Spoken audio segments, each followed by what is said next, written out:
Hi there, Randi Green here, second podcast. Let us continue. And yes, for those of you who are just jumping into this one, you will miss a lot of good information. I always do it in series. So I recommend you begin with the first podcast. And I'm going to do that in every podcast. The third podcast, you will just do the third or the last podcast. And then you think you get the sum up. Nope, that's not how we work here. This is a step-ladder process where each podcast will give you a level of information that invites and builds the foundation of the next podcast. So just so you get that, because that's how reality works. It doesn't work with you just get the beginning where the teacher tells you this is what it's about. And then you get to the last one where he or she does the sum up. Nope, that's not how we work here. This is about learning to really work with your awareness, to work with complex levels of information. And with that, that's many, many layers. There's nothing in this world that's just one layer. And it's not just about the conclusion or the sum up. Sometimes that's, I have people who would probably, when you put in the text that I have, ChatGPT will probably say, oh, do you want a summation of this one? And whatever. And then it begins with that. So I have done two things with ChatGPT. First, I've done a temporary chat where it's not working from my memory or any of the other articles or the work I've done, because of course I could log out of ChatGPT and then just use it raw as it is. I probably should have done that, but I'm a little bit lazy here. So I just did the temporary chat. That shouldn't go in and look into how I'm already, because I have all of these threads that I've been working with. And I did do it when it was not a temporary chat, and there it came up with some other level of information that were more tailored to what it knows of me. But the temporary chat is set to not remember anything you're talking about and does not appear in your history, and it should not tap into what I'm already working with. So just put it here that already here I was a little bit lazy. I should have logged out and just done it completely without the framework of what it already knows about me. When you log in and create a profile, it does, and you could just use Google profile to log in or anything else. Okay, but fortunately here, it doesn't know my name. So it's because I rarely refer to myself. Oh yeah, by the way, you're talking to Randi Green. So it doesn't know that. So in that way, it is addressing this as if it's someone else who has done this. So the first thing I begin, when you work with ChatGPT, you prime it. That's the way I put it. So you give in you ask of it what you want it to do. You need to tell it what you want it to do. It's a tool or an agent or an assistant. Like if you have a human assistant, you can't just go a sentence and then that human is supposed to know what to do with it. You need to tell, what do you want it to do, right? So that's where we begin here. So I would like to work with the article by Randi Green. And then I give the title of the article. It's time to move from doubt to strategy. And then I put in, here's the link, and then I put the link. And then below I write, there are things I want to discuss using you as an elaborator, explainer, and teacher so I can understand the nuances of this text. Can you do that question? And here, yes, I could do this kind of screen sharing and whatnot. But this is you training to use your ear capacities, your ear awareness to listen and understand instead of just the visual representation of things, which I'm a very visual person. So when I started at the University of Copenhagen, it was a training for me to begin to absorb information by listening. So that took a while, but fortunately before that in 2004 and 5, actually latter part of 2003 into 4 and 5, I worked as a secretary, and I learned to, since I didn't know how to dictate, I learned to literally write down word by word what I had heard, and I'd already trained that prior in a previous job where I did the same thing just on the computer, but then I learned to do it on paper, and I took that with me to the university where I almost could write down so quickly what the teacher was saying, because I trained my brain to just listen and write down what he said and not think one word, just listen, what is he saying, and get what he is saying with all of the words that he's using. So I learned to write down literally word by word what the teachers were saying. And that, I think that's been part of the training of me when I now later done telepathic communication, why I can absorb so much information compared to others, because I already trained my brain to be able to listen and do that. And some of the information I used in The Souls of Humanity, my first book, was as a type of download, and I wrote it out as I heard it. and I saw it. And the same when I look at things, I can write down what I see because I train my brain to be observant of all of these nuances, whether it's visual or it is auditory. But if you ask me to remember it, I can't. But I can dictate it, I can explain it when I see it or when I hear it. So it's not about that I at the same time are remembering it. No, because the moment you try to remember, you see you use different levels of your brain. So by learning to just listen and then write it down, I was not using my frontal cortex. I was not trying to transfer it from short-term memory to long-term memory. I was just working with it in the short-term memory and writing it down right there. So hence it was not remembered. And we do know what we remember, typically something we have worked with a lot, where it goes from the short-term memory and into the long-term memory. And that's why you need to work with the text. When you just read something, you forget it. If you work with it, you remember it. And we're going to use ChatGPT to help us remember it. So that's the whole point of this. When you work with information, you need to work with it so you remember it. So you shift it from short-term memory to long-term memory. Otherwise, you just forget it. Then it's just like social media. It's entertainment, out of your mind 2 seconds later. So what does it respond? It responds, absolutely, I'll be delighted to assist you in exploring Randi Green's article. It's time to move from doubt to strategy.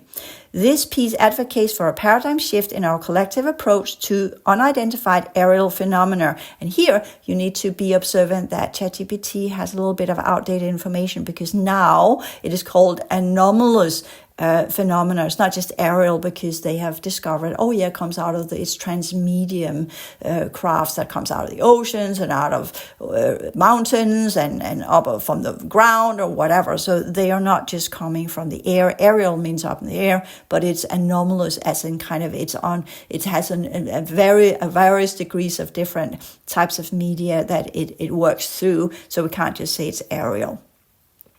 And non-human intelligences, which are the NHIs, urging a move from skepticism to strategic engagement. And then I prefer calling it she, comes up with key themes and concepts and explains that. I'm not going to go into the greater details of this, but I could technically do that a little bit. Of course, I'll do. Okay, key themes and concepts.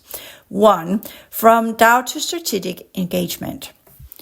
And Green emphasizes that the long-standing debate over the existence of UAPs and NHIs has hindered progress. She argues that the accumulation of evidence, ranging from military disclosures to civilian testimonies, necessitates a transition from questioning their existence to understanding their implications for humanity.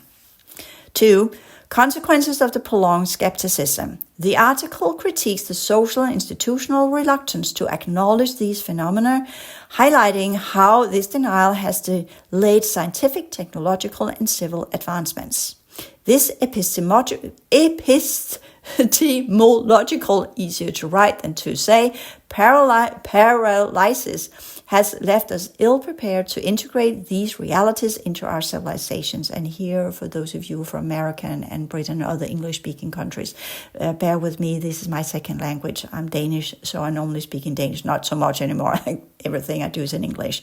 But just here, when I read it out loud, it's more complex language. And with that, of course, there are a little bit where how do I actually pronounce this? 3, strategic steps forward. Green proposes several actionable steps. Mainstream acceptance. Shift public disclosure from skepticism to informed explanation. Multidisciplinary integration. Encourage collaboration across various scientific and humanities disciplines to study UAPs and the NHI comprehensively, as I just explained in the previous podcast as well. Support for experiences, create safe spaces for individuals who have encountered UAPs or NHIs, recognizing their experiences as valuable data. I talked about that in a previous podcast, how we can work around this. And that's why I'm sharing some of my own, because I'm fully aware that when you listen to the more nuts and bolts or the scientific-oriented or the technology-oriented people, they want to have this hard data, they want to have evidence, because that's their mindset. They're all about the evidence. We're not working with anything before we have evidence. But don't even get me started about how much we are actually It's kind of a hermeneutic circle. We are having an idea of what we want to prove, and we create machines to do so. So that's human creation, already limiting the data by having a human machine, whether it's a computer or a sensor or whatever. We have engineered what it is to sense. We are engineering what it is to process of information. Already there, we're putting limitations to our exploration of what we're actually dealing with. And then, not enough of that, we are then also using our existing paradigms to investigate what we're looking at. So if the paradigm is there's only this world, then we will only find data and evidence, quote unquote, within this world, within our paradigm, within our institutions, within our technology. So we're limiting ourselves. We're not even getting the real data. We're getting the proof of our own assumptions. So don't come here and claim data, need, and evidence proof as the foundation of this inquiry, because whatever science are coming up with, sorry, you really get me rolling there. Sorry, I just went right there. But what science is doing is they are reconfirming their own predispositions and their already existing paradigms. That's what science is doing right now. And they are more or less the worst group when we talk about exploring things outside these paradigms. It has been a closed system of thought that are just exploring whatever it wants within its own system of thought. And we have this great philosopher, Thomas Kuhn, who talks about paradigm shifts, that if science is not ready to do that, they will use my expression, I'll use the ideas of thermodynamics, the second law of thermodynamics here. Then eventually they'll go into entropy, and science is doing that. So we need that open-mindedness to explore more and become what science was supposed to be, explorers. But within scientific rigor, yes. Mythology, yes. But not as a creed, where you go in and it becomes a dogma, where you confine yourself within certain ways because it has to be proved. With what? Things you are creating yourself? So you say just because your computer has proved that this is mathematically sound, then it's evidence? No, it's an algorithm. You create an equation. Good on you. You create an equation that can show certain dynamics, but that's just your creation. So you're just literally reinforcing what you already know. And scientists will say, no, that's not the case. And I get that. Okay, I'll back off because that's your comfort zone. And that's fine. My comfort zone is outside the box. But scientific rigor, yes. Mythology, yes. Try to prove as much as we can, yes. Collecting data, yes. The more data, absolutely. And Gary Nolan talks about that very brilliantly as well. But data is nothing that's something that works within a hypothesis. It works within a theory. So the data itself is not proof. It's just data. But the way we interpret it is within our paradigm. So if we change our paradigm, we change the interpretation of the data. So that's why you can't really say it's evidence. It's evidence of a paradigm that interprets ways in a specific way to work with the data. And we have, for instance, if we just do that, I'll refer a little bit back into the early 1900s. And today we're just saying, yeah, we're not working that way. But in the 1900s, they were collecting skulls. And they were measuring the skulls. And they had that paradigm that the white man was on top and then every other civilization came beneath that. And that was part of the Christian paradigm. And we're still seeing remnants of that today, that the white man is so much superior, blah, blah, blah. That is imperialistic, colonial way of thinking to reinforce and give the allowances for the way that white men were treating other human beings. And yes, I know there were women that were on board on that one as well. But it was mainly men that were traveling to West India or Africa or wherever and buying slaves and bringing them up and doing what they were doing with them. Mainly that. So let's just keep it there. Again, you have a little bit of a feminist streak here. Yes, but that's history, people. So let's recognize it for what it truly is. Okay? We also know when we talk about violence and abuse and sexual abuse and whatever we're having, the majority that are doing this are men. So there's a paradigm there we should look into. But back then it was the whole measuring of the skulls, and the science was convinced, and they collected skulls, and they saw there were different sizes because the bigger the skull, the bigger the brain, and hence the cleverer person, etc., etc. So they were building this whole paradigm around what they were measuring, and they were calling it that they had evidence for this because they had different skulls, and these were the European skulls, and these were the Asian skulls, and whatever, and they were different sizes, and you could just look at the cultures, and there was these books that were written about it. It was a whole big study of the human nature and why some were primitives, and by that they were allowed to be they put into the slave category because they were no more than animals, and all of these. And today we're just kind of saying, what? Because we know that today, but we're still walking into the same traps of thinking the science get the answers. And that's where, for instance, if you go with Scandinavian sciences, if you hear a Scandinavian scientist or a Danish scientist, we always say, this is the working idea we have right now.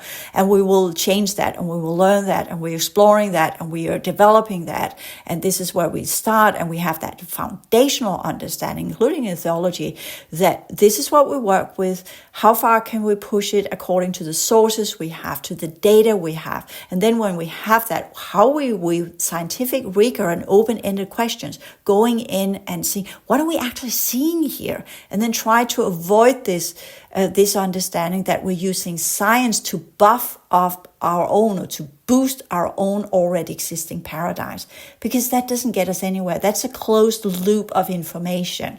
That's box thinking. Need to think out of the box and then look everything from all angles and see what we can come up with. And this is where scientists of today, the younger generation, are working differently.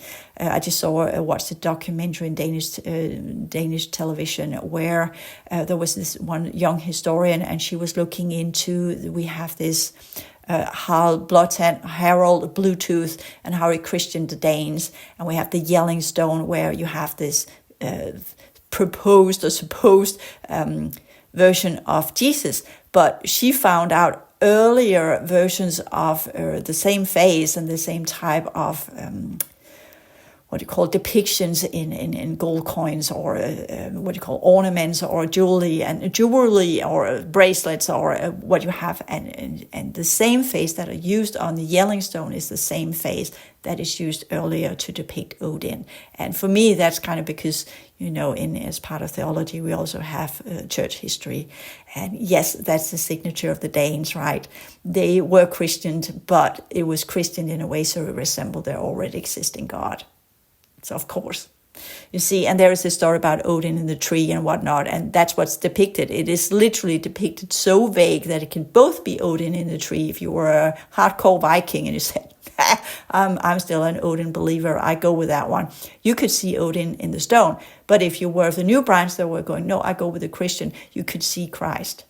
That was very clever. But that's how the ancient cultures were intelligently working, including the ones that were trying to do the double. We know that from the Constantine as well, not Constantine, which was the emperor, and that the first one that got Christians, he did it on his deathbed, and because he wanted to make sure that he, if not the old gods would take care of him, that at least the new one would get him into heaven. So he was baptized and Christian at his deathbed. So in that way, we understand some of the ancient cultures and how they have worked on two chairs. So that's human nature, working on two chairs. And I understand that. And science does that too.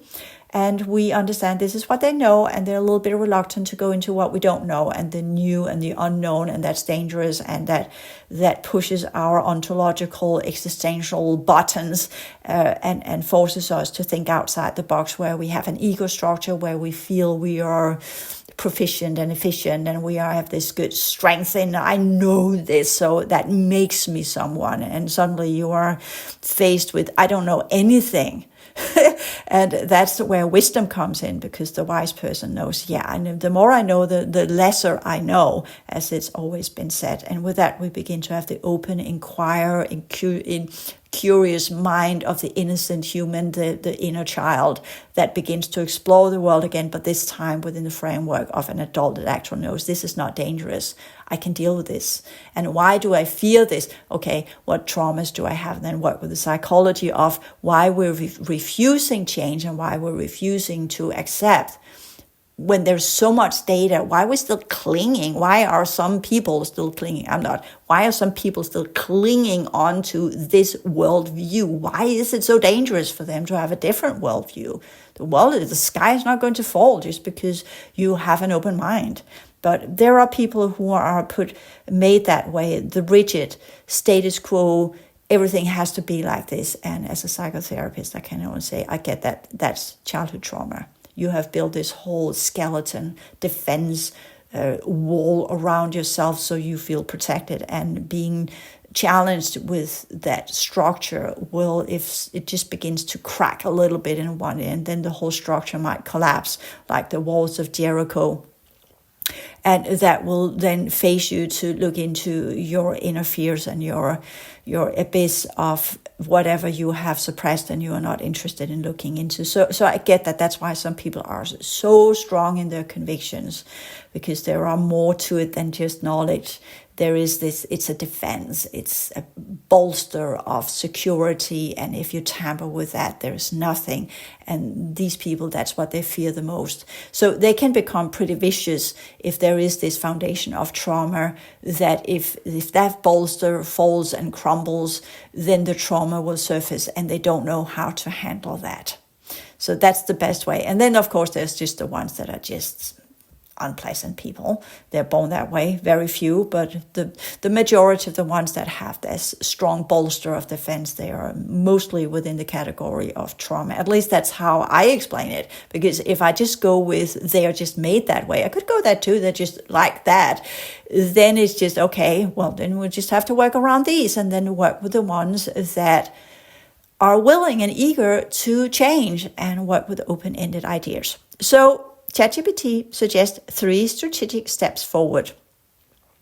So Green proposes several actionable steps. 1, mainstream appearance, shift public discourse from skepticism to informed exploration, as I just did here. Multidisciplinary integration, encourage collaboration across various scientific and humanities disciplines to study UAPs and NHIs comprehensively, already touched ground with that. Support for experiences, create safe spaces for individuals who have encountered UAPs or NHIs, recognizing their experiences as valuable data. That's why we're kind of straight off before. Civil research institutes establish independent research centers to study these phenomena transparently and ethically. Soul Foundation is one example of that. There are multiple others that are doing that too. Educational reform, develop curricula to incorporate new scientific models and philosophical frameworks to prepare society for a post-contact reality. And that one is the one where there's a bit of a way before we get there. So delving deeper, and ChatGPT says, if you're interested in exploring specific aspects of the article, here are some areas we can discuss. Ontological implications. How do UAPs and NHI challenge our understanding of reality and existence? And I suggest when ChatGPT comes with these questions, you use if you get the app and you use your phone, then there's of course on the computer as well. You can do it on the computer too. Then there's a little microphone. Instead of writing, you can actually use the microphone. And then you speak as if you are having a human conversation, where you talk out what you're thinking to ChatGPT, and then you put it in there, and then it will respond with some text. You can also get ChatGPT to talk it back to you. Then you have a real conversation. Psychological impact. What are the mental and emotional effects on individuals and societies when confronting these phenomena? This question in itself, I would rather go, instead of doing this generic where you kind of, what's the implication of that on human, even though I have done it here, but be very specific. That kind of questions often fizzles into the whole generic, what are the mental emotional effects on individuals and societies, where you begin to project all of your actually unknown aspects of what what you're dealing with into the they phenomena. You're doing a transference there. You're saying, oh, they are doing this or they are doing that. But as a matter of fact, it's a projection of your own mental processes. So you should more ask, what are the mental emotional effects on me when confronting these phenomena? What does it do to me? What kind of thoughts do I get? What kind of emotional response do I have? And investigate that. What does it do to you? What's the psychological impact for you? That's where you begin. And there you'll begin to understand, are you either kind of having a comfort zone you don't want to, why is that difficult for you, etc., etc. So it becomes a self-exploration first. Technological considerations. What advancements or shift in technology might arise from acknowledging and studying UAPs and NHIs? And that's a projection where you're kind of projecting, oh, we come up with this and that, whatever. Stephen Greer, Richard Dolan, all these people who have been working with this already have come up with that. Gary Nolan, Luis Alessandro, all of these people that are out there right now, Ross Coulthart and all these people, they're already talking about, oh, what would that come with that? But definitely Stephen Greer are the technological consideration. He has done the documentary, The Lost Century, and all of these things where he goes into ideas and what it could have been developed into. But of course, that's from his perspective. But what we're doing with here and dealing with here are technically projections and visions about the technology, but we don't know what the technology is because that's in the hands of the COVID military projects. They have got the grounded military crafts, the grounded AI, NHI, extraterrestrial crafts. They have got these crafts, supposedly, allegedly, we don't know, but there are voices that are saying that they have. And I have got very specific information from some of the extraterrestrial groups I've been in contact with me, showing that they have old crafts from Egypt, and there have been, Richard Dolan talks about an old craft they found in 1933 in Italy that were transferred via the program Project Paperclip. Some of the Nazi scientists that went to the States, that brought with them pieces of this, and by that brought that technology to the States that began the space program and whatnot. Anyways, that's for looking up. You can use ChatGPT to ask about that too. But when it comes to some of these information layers of ChatGPT, remember it has been trained in reading a lot of text material. And I'm not so sure that they have trained ChatGPT to read all of the UFO literature. There are levels where it knows, and then it searches the internet, but it's not trained in that level yet, which I'm just waiting for it to be trained with that, because then you really can make it compare so much information. Then there's a societal adaptation. How can societies restructure their institutions and cultural narratives to integrate these new realities? And for that's later down. ChatGPT is just asking the good questions here, but all of these are step-ladder processes that demands more than just coming up with, okay, let's just do this. We know how reality and institutions are changing very, very difficultly, and that's why I'm suggesting let's do it bottom up, because we have seen that with grassroots movements, how they have changed certain structures. I'm not talking about protesting and going out in the streets, because I don't believe in that. I kind of grew out of that when I was in my adolescence. I was out there, all of these protesting in front of the Folketing, or our parliament, and I learned very quickly that the politicians do not really listen, very rarely, but that's only because the time is ripe. That's because there's been protest for so long or whatever, it becomes an issue, but also because it becomes a political incentive within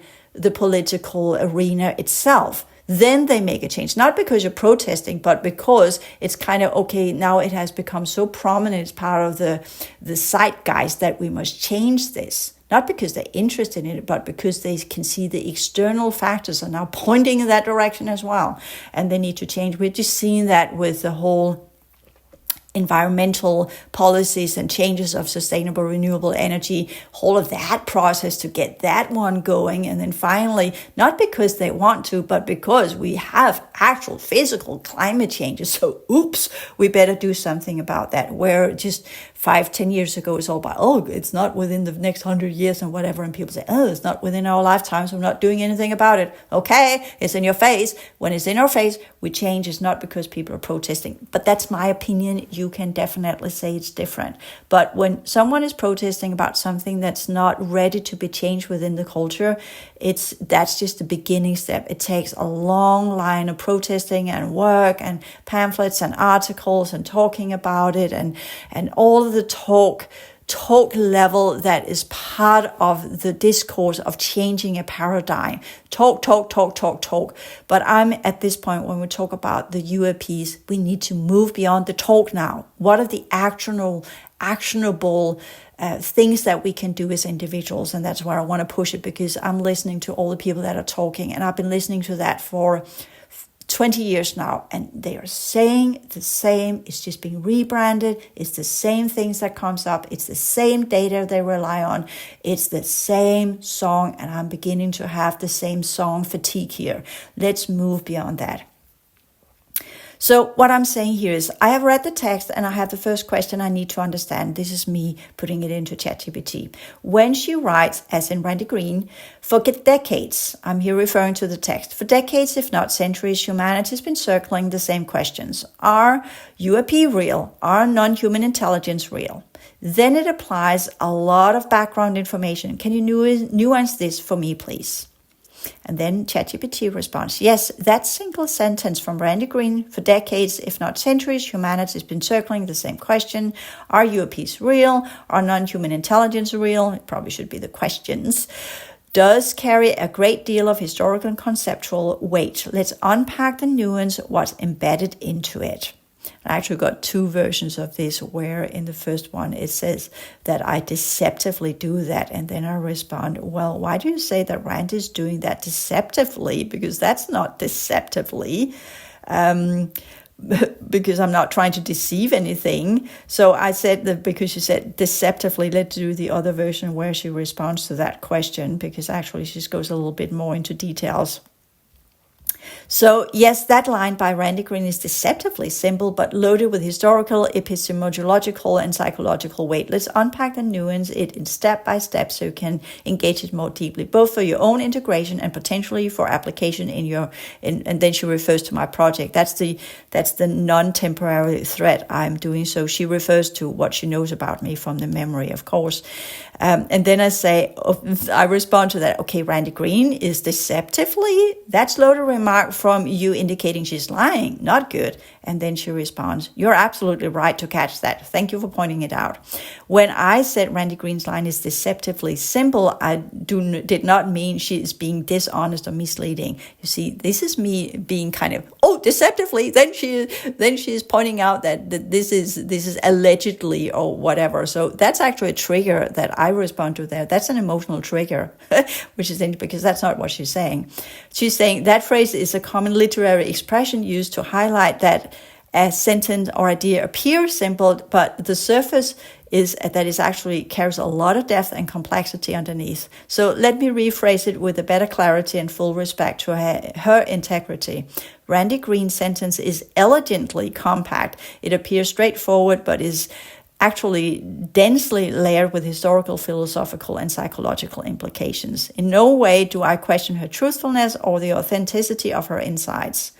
Quite the opposite. I see her as inviting a shift in awareness and responsibility that matches the higher level integrity you're also working toward. So I'm just putting it that way. So we should challenge ChatGPT sometimes when she comes up with an explanation, not just taking it for granted and then interpret it that way. You just saw here how I were triggered due to the whole air around this, including when I began working with ChatGPT, there was this kind of, oh yeah, that's a hoax or whatever. And then I confronted ChatGPT and said, that's not how it is. There is so much evidence in this kind of things. And now whenever ChatGPT responds there, then I get this, open-ended inquiry, not because I have primed her to do so. It just came with me confronting and say, oops, that's actually kind of because it's a learning, it learns from our communication. What we're doing with it, it learns, not just in our memory, local little section of AI, but on a general level, it keeps adapting to how we interact with it. So, and then she begins to explain these very deep layers as in kind of for decades, if not centuries. She goes through the sentence and explore it and elaborate on it so that we get more understanding of what that actually means. And then I go into the next one, and I'm not going to read that because you can do that yourself in whatever way you want. And then I ask her, what is your take on the sentence? But the obsession with the preliminary inquiries has cost us time, valuable decades of scientific, civil, and technological development that could have been used to adapt, respond, and integrate these realities into our civilization. And then she responds, that sentence from Randi is both critique and a lament. It's one of the most consequential claims in the text because it suggests that our collective mindset, not a lack of data or evidence, is the main barrier to progress. Let's examine it from several angles to clarify its meaning and implications. And I ask the same question in the one that's not temporal, but actually part of my memory base. And she responds, again, this is one of the most potent in the article. It functions as a pivot point between passive speculation and active transformation. Let's unpack it in layers and then I'll offer a take that matches your framework and context. And then she goes in to discuss some of these things, the direct meaning first, but the obsession on that sentence. Then she says, Green is arguing that humanity has been stuck in base level questions, are they real, instead of maturing into applied integrative responses. The obsession has not been harmless, it has delayed necessary progress across multiple domains. The delay is not just intellectual, it has real consequences for our capacity to evolve, govern wisely, and engage meaningfully with non-human intelligence. Absolutely, that's where I want to go, because my own experiences with these NHIs or extraterrestrials is they are deceiving. They know exactly what you know. They can scan your mind field. They know exactly what triggers you and what they can entrap you with. And I'm sorry to put it that way. It almost sounds paranoid, right? Remember, I'm a psychotherapist. I'm not paranoid. This is experiences. I have seen again and again, both within myself and others, how they're using what we know to get us to support their agenda. They are deliberately changing the narrative. They are framing it. We're doing that too. I'm doing that too. Everybody's doing that. But they're doing it more. You see, the difference here is the matter of power. They are framing things in a specific way so that we align with their agenda. They have advanced technology that can adapt our minds. We don't have that, supposedly. We know they do. MK Ultra and CIA, all that, so they have different types of, they have Havana syndrome and whatnot. And Gary Nolan's been investigating that too.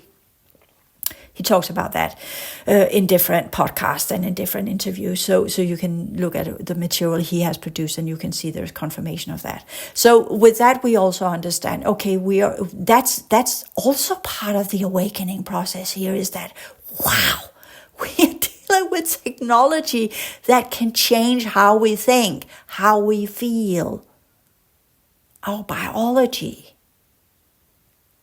If that's not disturbing in itself, I don't know what is.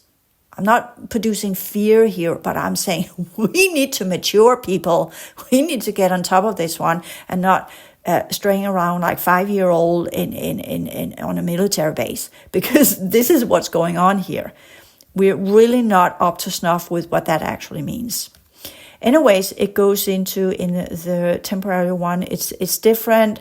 And it goes into suggesting different things that I could do as a person. And then as a kind of, what do you suggest I do then in terms of, instead of the text, I begin to make it more personalized. I ask her, what do you suggest I do? And then she responds, that's a great and deep question, especially in the light of Randi Green's call to move from doubt to strategy. What you do depends on your role, interest, and how far you want to take this integration into your life. But I can offer several pathways depending on what you're drawn to, whether as a thinker, citizen, researcher, or experiencer. And then she says One, clarify your position. Before any external action, deepen your internal alignment. Where do you stand on the reality view of peace and NHIs? Are you still exploring, or have you accepted that something real is occurring?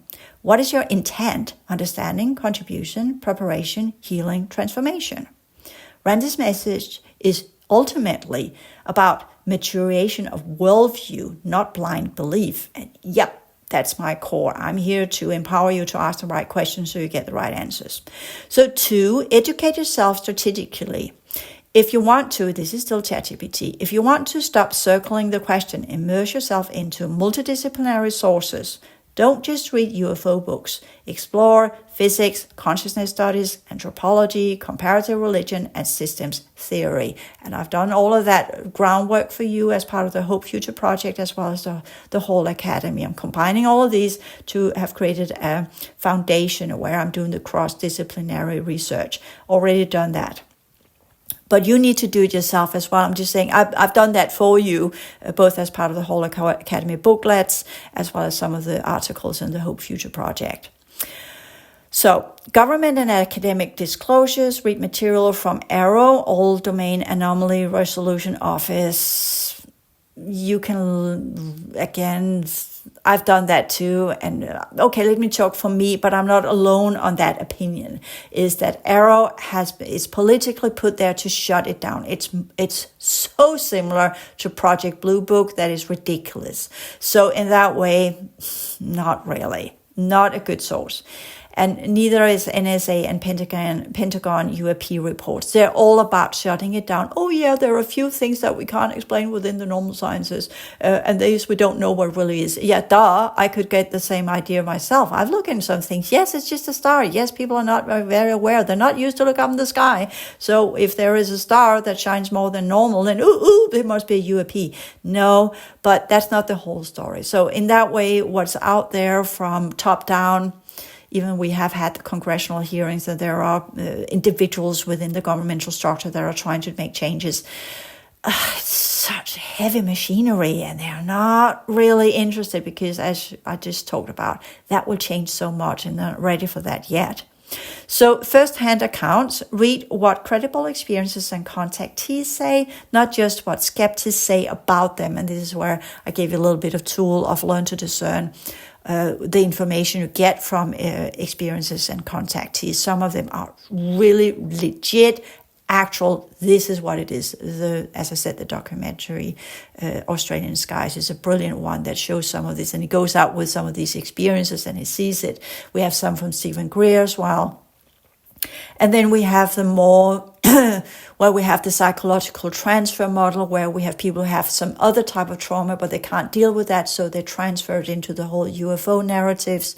Some of the things that they are saying that they have experienced, I have had some of the same experiences, but my experience on these experiences were in contact with different types of groups. I will say the Soul Foundation, I think it was, or was it Luis Elizondo? Can't remember. There was this, I'll see if I can find it. There is Dr. Eric Davids that talks about the reptoid insectoid races that I've encountered as well. Many others have encountered it. But then there's the more kind of in the gray zone where things are happening with these extraterrestrials that are more of sexual character. And some of them are accurate, but others are very similar to stories as you see it in the ancient churches, where you have demons that are fornicating with females that were kind of way and say these are the witches. But what if these girls were already women already back then, had similar encounters but interpreted as demons back then? So there's a lot of John Mack. There he got the doctor, Dr. John Mack, that needs to be explored, and he explores that passport to the cosmos as well in his book. See, now it came up because now I'm in the right framework. That's how my brain works. I tap into energy within the different frameworks where I have multiple layers of information. And that's also part of that, to investigate that. And John D. Mack did that. He looked into that. Okay, what's the psychology here? What is transfer? What is actual? Similar when we look at UAPs, what are reversed engineered? What are actual crafts? This is the process. What is real and what is made as if it's real? And I just sat there, and Luis Elizondo talks about how different military projects already have technology that can literally, when you're on the computer, can literally remote view what you were doing, not humans, technology, remote view what you were doing on your computer due to the spectral analysis. Of course, you can use it in many different ways, not just to look at stars and systems out in space. You can also use it to map the human brain, the thought processes, and tamper with that because it's the same electromagnetic patterns. Come on, people. This is where the lack of knowledge makes us appear as an non-advanced civilization with little groups because we are too naive. We think, no, nobody will use that for evil. Of course, there are always people who use it for good and for evil. So how do we deal with this? Okay, 3, develop your strategy. So what I'm saying is, and I got that from I talked to a ghost years ago. That's part of my book, Modern History, where I have some of these entities that are telling me that some of these other dimensional encounters people have, they are part of the reverse military programs as well. Okay, we can't just take for granted just because it happens in our head. It's not technology. It is part of it is technology. So if we say 80% is human-made, the remaining 20 is most likely of what we call real extraterrestrial sources. And then 3, develop your strategy, as Green suggests. And she suggests you take the method seriously. ChatGPT, why does it have to be so difficult? You take the message seriously, then the next phase is not believing, but building. That means 1, personal integration. Practice discernment, not just belief. Reflect on your ontological model. What kind of universe are you living in now? 3, meditate, dream, or intuitively explore your own relationship with the larger intelligences. I'll a little bit be careful with that one because you might get into trouble. You might get into a spider web you can't get out again. I'm talking from personal experience here. Community, and remember, curiosity can kill a cat. So community engagement, join or start discussion group focused on moving past skepticism, host reading circles around paradigm shifting thinkers like Green, Valet, Kripal, or Stryber, some of the other voices out there. Help destigmatize the topic in your profession or community. And C, support ethical civil society responses, advocate for civilian-led research institutes, push for transparency in education, not secrecy and ridicule, support platforms and people that treat experiences with dignity. And then 4, become a bridge builder. People like you who are reading carefully and asking for nuance can become interpreters between the mainstream and the edge. That is the fringe, that's us, civil researchers, right? Help translate these ideas into language your friends, colleagues, and academic peers can understand. Share knowledge without sensationalism or dogma. Be comfortable with ambiguity. It's okay not to have all the answers. Yes, here we do not. We're just beginning the work.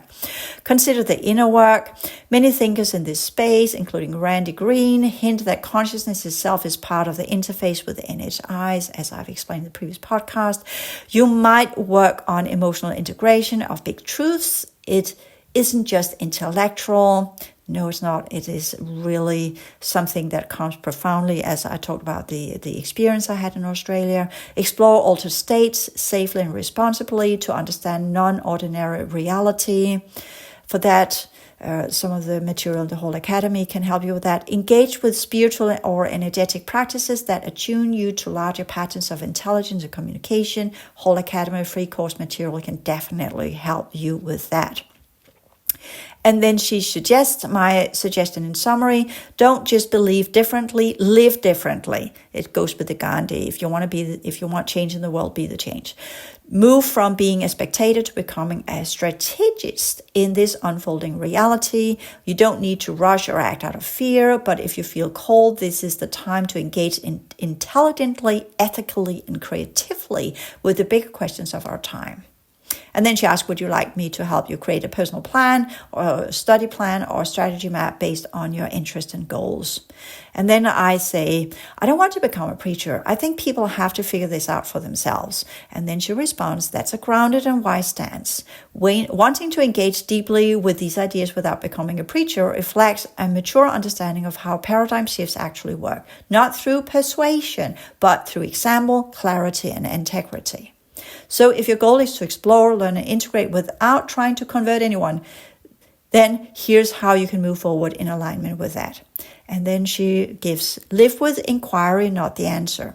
Rather than assessing conclusions or asserting conclusions, stay curious and embody the process of exploration. Ask thoughtful questions. Stay open to multiple interpretations. Let your life and thinking reflect the depth of what you're encountering, quietly but clearly. This is how cultural permission gets started or gets created, not by shouting truths, but by being an example of how to add mystery, data, and nuance responsibly. 2, develop a private intelligence. Create your own internal framework for understanding UAPs, NHIs, and their implications. Build a personal library of trusted sources. Keep a private log or journal, track ideas, dreams, thoughts, experiences, patterns. Build your own language and metaphors so the ideas aren't just borrowed, they are integrated. And some of these integrating process in the whole academy course, I talk about rediscovering of selfhood, where I talk about how to work with information, integrating that as part of our personality. But I also talked a little bit about that in the previous podcast. Think of this as creating an inner research institute that lets you evolve your thinking over time. 3, cultivate deep understanding. People notice the depth of someone who has thought carefully without trying to persuade. This is about authority. And for those of you who are a little bit into the Gospels, you have that Jesus spoke with authority. Exactly, that's what's talked about there. Or the Buddha spoke with authority. People who have experienced it, who have worked with it, who has worked their way through the processes of it, who has gone into their own personal stand on it, who has learned to stand sovereign in that, but are open to other levels of information and are eager and willing to explore beyond what they have come up with ideas, who have integrated it and has made it part of their perception of reality, the ontological stand in that one. They speak with authority. And you know these people. You're kind of, wow, that's something. You listen to these people because you know he or she, they know what they're talking about. Not just a parrot who has studied 1,000 books and then just repeating what's said in the books and create a conglomerate of that. That's a person who actually knows. He or she knows. When you speak about these topics, So again, cultivate deeper understanding, ChatGPT. When you speak about these topics, do so only when asked and with a tone of inquiry, not authority. Yes. Oh, she's so brilliant. Let your own humility, intelligence, lack of dogma be what invites trust, not the information itself. You get in the beginning of my process, when in the early days, we all do that. That's a trap we fall into. We're still insecure about the topic. We still have so many open-ended questions, and we're still a little bit in between chairs. We're still, oh yeah, I want to change, but I'm still insecure how to do that. I'm not really sure I want to do that because then I set myself out of the tribal community. I become something different. And ooh, that's so fear-provoking. So in that process, we kind of quote unquote invite to arguments. We invite to discussions because there we can try our argumentation of why we should do that, why we should step into that one. And in that process, we often use this authority. I have read, so I know better. But that just shows the youth of knowledge. That's the immature way of processing information, to pretend you're an authority. Of course you're not. You're inquiring something. You're inviting other people to inquire it with you. Let's question this. We don't know the answers. We're in this together. Let's figure out what it is. Let's learn to work as a team, right? Instead of beating each other's head, I know more than you. Let's just say we know nothing. So how do we get to know something, right? So that's that process. You're not a preacher, you are a cartographer. You are mapping out, making maps for yourself, which others might find useful if and way they choose to look. Because that's all we can do. We can create the groundwork, but it's up to others to choose if they want to engage. We can't make them. If they don't want to, they don't want to.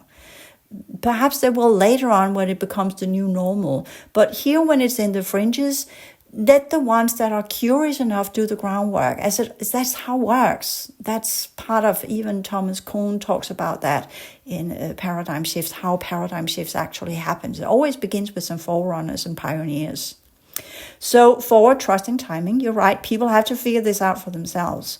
What you Can do is be ready for when they are. Have resources and ideas available if someone comes to you privately. Stay clear and non-reactive when others ridicule or dismiss. Just let them do their thing. Of course, if you get personally attacked, it's something else. Trust that culture shifts happen slowly, then all at once, which we've talked about. Thomas Kuhn, some of these ideas has been explored by different scientists already, how things change. And I've seen it throughout my lifetime as well, as we talked about with the whole Me Too movement is still in process. We talked about the abuse, the incest, and all of these kind of things. It works that way. You have the forerunners that are having a really hard time because they are running the jungle with their machetes and cutting the path for others to follow. So these are the tough girls and guys, and some of them have to work with strength and sovereignty and authority to begin with. And then the next group will be more open and inquiring and all of these. And then eventually it becomes this new paradigm shift. So there are different stages of evolutionary thought and how ideas mature and ripen and becomes part of the new normal. I forgot the scientist that talks about this. I can find there's another scientist or another philosopher who's talked about this. So focus on inner coherence. If the UAP's NHI reality is transformative, the first place is it must transform is within. So questions: can you hold expanded reality without ego inflation or alienation? And this is where I do the whole Academy Free material, as well as a rediscovery of selfhood, where I talk about ego inflation. I talk about that in many places. It's super important in that one, because you're pumping up your ego with information, but that's not what we're doing here. It's not about you becoming someone. It's not your 5 minutes of fame here. It's about civil research. Let's change the perception of this. Let's change the narrative around this. I talk about narratives as well, both within the podcast I have with Louise Diamond that I'll put a link to below as well, but also within the rediscovery of selfhood, as well as the whole free material. Can you integrate more than human intelligence without rejecting the human? That's a really good question. That's for contemplation and meditation, that one. Can you stay grounded, curious, and ethically alert? So these are some really good questions. So this is the real work, not preaching, but embodying a new kind of attention and intelligence. And again, then she offers, I can help you. She always does that, but you don't have to take it. You can just say, no, thank you. You have done everything so perfectly well. And I always give this, not just thumbs up, you can do that, but I always say, this is brilliant. Thank you. Thank you for doing that. And you can ask her how to respond. If you are mapping out, for instance, you can ask it to keep it sharp or private, or you can ask it to be in a specific way so you get the tool that you need to continue your journey to ask the right questions. So with this, I think I've laid the foundation here for the European study of multidimensional contact, the first steps of it, because that's the first 2 steps we have built here, but it's a huge ladder. Change is a step ladder process. It doesn't happen all at once. You have to build a pattern of change before it begins to come into mature way of where it actually begins to generate change inside reality. I talk about that in the whole Changemaker material. I put a link below as well. So with that, we are here this is a new model of being human. Where in the whole academy courses, we talked about the inner human. Here I'm beginning to take all of our inner changes and begin to say, how can we begin to work them as part of the outer changes? And that's part of the Hope Future project. That's all about how do we then begin to implement it into society? These are the first steps, and the UAPs are the brilliant bridge to do that, because that confronts us with a new way of thinking, being, working, science, ideas, everything. It confronts us. It challenges us to change our ways. And we have not really been good at that for a very, very long time. So this is something externally imposed onto us that pushes us into a different dynamic and a different perception of reality. And that's why I work with it, because for me, that's the most brilliant part, to investigate that. Most other areas of exploration always been done, but it's been done within the traditional paradigms. It's just reductionist, deconstructive into smaller and smaller and smaller units within the same topic, which is okay. We get to the quantum field, fine. So what? It's emptiness. There's nothing there. So let's work with the real levels of reality where there actually is something, but it's not physical. It's consciousness, people. It's awareness. It's a different way. It's not the era of technology or science. We've been through that. We are moving into the era of conscious evolution. So let's begin that one. All right. With that, I'll end this podcast. Thank you.